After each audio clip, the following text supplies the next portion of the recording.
Eh oui, on a besoin de passeport pour voyager, on a besoin de passe pour aller dans tel ou tel endroit. Et puis depuis quelque temps, vous le savez, depuis que ce virus au goût étrange, venu d'ailleurs, est venu nous occuper, au vrai sens du terme, eh bien, il y a le pass sanitaire. Et le pass sanitaire était prévu pour être éphémère. En tout cas, il avait un moment. Mais alors, vous allez voir, c'est ça qui est formidable, c'est quand le provisoire dure. Écoutez ce que disait Olivier Véran, ministre de la Santé, fin août. Fin août, voici ce qu'il disait en une conférence de presse. Ce pass, vous le savez, ne peut être prolongé au-delà du 15 novembre, sans quoi il nous faudrait un nouveau texte de loi qui serait à nouveau débattu au Parlement. Je ne dis pas que ça ne peut pas arriver, ça pourrait arriver si le Covid ne disparaissait pas de nos vies dans les 3 prochains mois. Il y a une réflexion, il y a un travail qui est fait, il y a un texte de loi qui sera présenté, il y aura un calendrier évidemment qui sera présenté parce que ça sera temporaire, c'est une mesure qui est temporaire et donc je ne peux pas vous dire aujourd'hui jusqu'à quand cette possibilité d'y recourir sera prolongée. Mais vous savez que les députés arrêtent de siéger le 28 février, donc ça veut dire que si vous le prolongez, c'est jusqu'à l'été 2022 après les législatives. C'est évidemment une dimension qu'on intègre. Voilà, je ne peux pas vous donner le calendrier aujourd'hui, mais je reviendrai volontiers quand on présentera le texte dans quelques semaines. Et voilà, c'était Bruno Attal, bien sûr, le porte-parole du gouvernement. Sébastien, oui, pardon. Pourquoi j'ai dit Gabriel Attal, excusez-moi. J'ai toujours un problème avec les prénoms, moi. Il faut me l'écrire, les prénoms, il faut toujours me l'écrire. Parce que sinon, c'est mal barré. Alors, c'est très intéressant de revenir à ça. Donc, Olivier Véran, là je ne me trompe pas de prénom, disait, écoutez, voilà, ça pourrait évidemment changer, mais écoutez, normalement, c'est jusqu'au 15 novembre. Si la situation ne s'aggrave pas, etc., et tous les chiffres sont là, la situation ne s'est pas aggravée, au contraire, et heureusement, les séjours dans les hôpitaux diminuent, les occupations d'hôpitaux diminuent, etc., les réanimations, et bien voilà. Et alors, voilà Gabriel Attal qui vient dire, mais oui, écoutez, on va présenter, on va renouveler, oui, là, il y a 3 jours, et effectivement, le journaliste lui dit, mais attendez, si vous renouvelez, ce sera jusqu'à l'été 2022. L'été 2022, mais attendez, il ne se passe pas quelque chose en avril 2022, il ne se passe pas des élections présidentielles? Vous allez me dire que ça n'a rien à voir, c'est possible. Moi, comment ça se décide? Bonjour Loïc Hervé. Bonjour. Bonjour Monsieur Hervé, vous êtes sénateur UDI de Haute-Savoie et vous avez déjà pris position et de façon très claire sur le pass sanitaire et vous disiez vous-même que, bon, très bien, comme mesure provisoire, mais si ça s'éternise, ça poserait peut-être quelques problèmes. Alors que pensez-vous? Non, j'ai jamais dit bon, très bien. En fait, il y a une chronologie, il faut vraiment avoir ça en tête. D'accord. Déjà, il y a eu un premier texte en décembre l'année dernière, nous explique, qui a été retiré.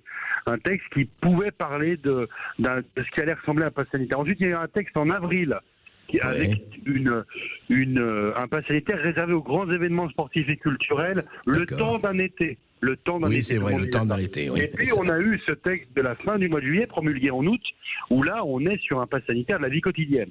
C'est ça. Et là aussi, on nous a parlé d'un temps court et d'une mesure qui devrait être théoriquement provisoire. Moi, j'ai voté contre tout, donc de toute façon, j'ai pas de difficulté avec cette question de pass sanitaire. Je suis contre, je suis opposé, et j'espère qu'on s'en débarrassera le plus vite possible. Alors monsieur le sénateur, juste un mot. Pourquoi, dès le début, et c'est bien, vous avez le mérite de la cohérence, pourquoi vous y êtes-vous opposé? Pourquoi vous y opposez-vous?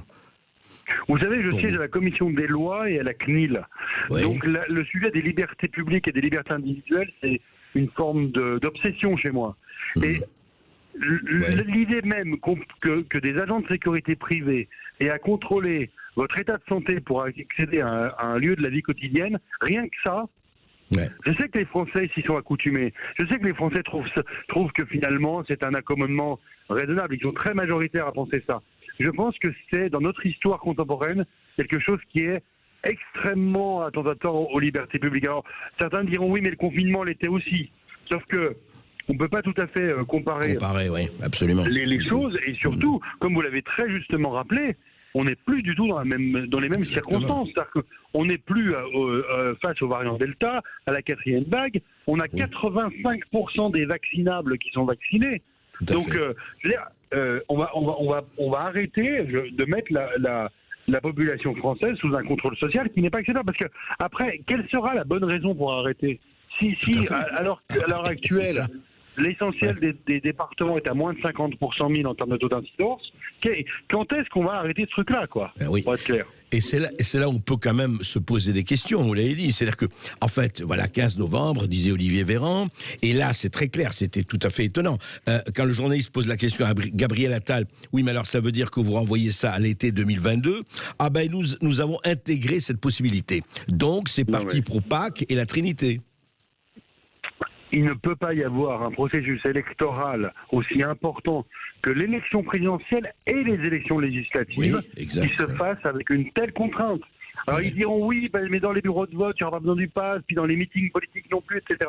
Mais quand même, on peut pas se satisfaire de vivre depuis les attentats du Bataclan de manière permanente sous état d'urgence, soit sécuritaire, soit sanitaire. On a vécu depuis le Bataclan, depuis 5 ans, sous ce régime-là. C'est pas envisageable dans une démocratie, dans un état de droit. Il faut qu'on revienne non pas à la vie d'avant, parce que la vie d'avant c'est un leurre, mais en tout cas un système juridique dans lequel la liberté d'aller et de venir redevient la règle. Non mais monsieur le sénateur, vous l'avez dit, le problème c'est qu'on prendra n'importe quel prétexte, peut-être pas, mais on trouvera un autre prétexte pour prolonger. Donc, est-ce que la conclusion qu'on a quand même qu'un certain nombre d'entre nous, et vraiment on n'est pas si minoritaire que cela, est-ce que ce n'est pas plus politique que sanitaire, un peu une partie de cela? Écoutez, à votre avis dans le mot passe sanitaire, il y a le mot sanitaire. Qu'on prouve au Parlement, qui sont les représentants, les parlementaires sont les représentants de la nation. Tout à fait. Qu'on prouve aux parlementaires quel est l'intérêt, quelle est l'utilité sanitaire de ce pass. La contamination, quand l'épidémie se développe sous forme de vague, quand il y a des pics épidémiques, la contamination, elle se fait dans la sphère privée. Bien sûr. On a prouvé que la contamination était possible entre vaccinés. Donc, la dimension sanitaire, et moi, je suis un bon élève, hein, je suis vacciné, je me plie aux règles sanitaires, notamment ce qu'on appelle les gestes barrières, même si cette expression ne veut plus dire grand-chose, parce qu'il faut quand même... Bon, mais moi j'applique les consignes. Le pass sanitaire, je m'y suis plié, je ne m'y accommode pas, je l'accepte pas, mais ma foi, je l'utilise. Mais s'il n'a plus d'utilité sanitaire, à quoi sert-il? Il sert... Donc, je ne réponds pas à votre question, je réponds sans doute à votre question par une autre question, mais à quoi sert-il aujourd'hui? Il sert, ce que vous avez dit vous-même et un certain nombre, ça sert à continuer c'est un état de surveillance, qu'on le veuille ou pas. Moi, personnellement, il y a quelque chose que je ne comprends pas avec ce pass sanitaire. En plus, vous le savez aussi bien que moi, Loïc Hervé, il y a des secteurs entiers qui ne demandent pas le pass sanitaire. Vous le savez bien. Donc, je veux dire, dans le métro, on ne le demande pas. Les TER, on ne le demande pas, etc. Peut-être c'est bien ou pas bien. Mais enfin, où ça s'applique à tout le monde, ou ça s'applique à personne. C'est là où le bas blesse, quand même. Bien sûr, mais bien sûr. Et si la ligne était la question de la santé publique, effectivement... on aurait généralisé la chose. Alors moi, je suis pas favorable à ça. Je pense qu'il faut plutôt supprimer ce pass sanitaire partout, ou peut-être le limiter vraiment, par exemple, à des vols internationaux, des choses comme ça, où il y a des questions de réciprocité avec d'autres États. Mais honnêtement, là, je vais prendre l'avion dans quelques heures. Je vais en Italie. Voilà, j'accepte qu'il y ait ce pass pour un voyage international. Mais en revanche, pour la vie quotidienne, ça pose une vraie difficulté. Hein. Et ce qui me frappe, et je le dis à vos auditeurs en toute sincérité, ce qui me frappe, c'est l'accoutumance. C'est-à-dire que on s'habitue à ça. Et quand on s'habitue à une atteinte à nos propres libertés individuelles, qu'est-ce qu'on acceptera demain de plus ? C'est la question. Et vous savez, au Sénat, on va devoir aborder la question de l'obligation vaccinale à l'initiative de nos collègues socialistes. Le débat viendra le 13 octobre devant le Sénat. Oui, parce qu'on arrive au vaccin obligatoire, oui, absolument. Oui, mais si vous cumulez vaccination obligatoire plus passe sanitaire qui devient passe vaccinal, mais à ce moment-là, je veux dire, on aura vraiment reculé. considérablement sur les libertés publiques. Et vous savez, c'est un combat de gens minoritaires, vous le savez très bien, André Berkoff. Le combat des libertés publiques est un combat où il faut accepter d'emblée d'être minoritaire, ou du moins d'être minoritaire temporairement. Temporairement, mais écoutez, c'est vrai depuis le traité sur la servitude volontaire d'Étienne la Boétie qui date du XVIe siècle. Donc, du XVIe siècle, tout absolument. ça n'est pas nouveau. Mais je rappellerai simplement, juste pour donner les âmes et pour dire aux auditeurs de Sud Radio, monsieur le sénateur, aujourd'hui, l'Australie est en pleine guerre civile car les citoyens refusent des confinements et des mesures Covid, à tort ou à raison. 24 États américains s'opposent à la vaccination obligatoire. Le président croate refuse l'obligation vaccinale. La Suède, aujourd'hui, est sans passe, sans masque. La Hongrie, sans passe, sans masque. La Belgique et son métro sans masque. L'Angleterre, sans passe, sans masque. Le Danemark, etc. L'Italie bloquée par 60 000 routiers. Ce qu'on ne comprend pas, est-ce que tous ces pays sont des bouts de feu anarchistes, suicidaires ? C'est quand même bizarre. Pourquoi la France ? Non, je ne le crois pas, mais je pourrais vous donner des exemples de messages que je reçois. Je vous assure que tenir le discours des libertés publiques, même vis-à-vis de gens qui se prétendent démocrates ou membres de partis démocrates, je vous enverrai exemples de ce que j'ai reçu. C'est d'une violence absolue. Moi, on me met sur la conscience des morts et des Covid longs, etc. Alors que sur un plan sanitaire, moi, je suis très précautionneux. Je suis fils de soignant. Je fais vachement gaffe à ça. Par contre, sur les libertés publiques, je suis tout aussi vigilant.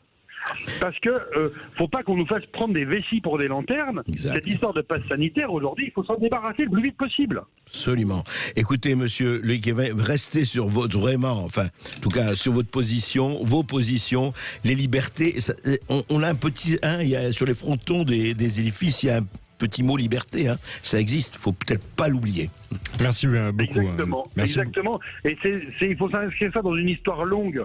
Je sais bien que les comparaisons historiques sont toujours hasardeuses parce qu'on ne peut pas comparer les périodes avec les unes avec les autres. Mais en tout cas, ce qui est certain, c'est que la liberté, il faut individuelle et collective, ces deux formes de la liberté, il faut les défendre coûte que coûte, parce que par l'accoutumance, progressivement, on revient sur des droits qu'on a si chèrement acquis. Tout à fait. Et on continuera. Merci. Merci, c'est autant un coup de gueule qu'une déclaration d'amour pour la liberté. Merci Loïc Hervé. Alors est-ce que vous aussi vous trouvez qu'il y a une accoutumance à ce pass et le trouvez-vous utile d'un point de vue sanitaire ou alors tout simplement politique? Vous nous appelez au 0826 300 300 et vous aurez la parole à partir de 13h15.